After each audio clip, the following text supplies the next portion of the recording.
নমস্কার বন্ধুরা, সুবলয় রান্নার ঘরে আপনাদের স্বাগত। আজ বানাবো সর্ষে ইলিশ।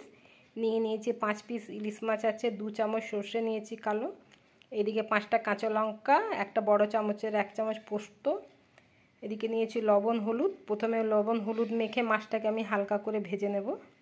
কড়া গরম হয়ে গেছে, দেবো সর্ষের তেল। তেলটা গরম হয়ে গেছে, দেবো মাছটা ভাজা হয়ে গেছে, তুলে নেবো। তেলটা গরম হয়ে গেছে, দেবো কালো জিরে, দিলাম বেটে রাখা সর্ষে পোস্ত। সর্ষেটাকে আমি চাটনি দিয়ে ছেঁকে নিয়েছি, ওর খোসাটা বাদ দিয়ে দিয়েছি। দিলাম স্বাদ মতো লবণ। মশলাটা কষানো হয়ে গেছে, দিয়ে দেবো জল, সর্ষে বাটা জলটা দিলাম। দেবো অল্প হলুদ, দেবো অল্প চিনি। ঝোলটা ফুটে গেছে, দিয়ে দেবো মাছ।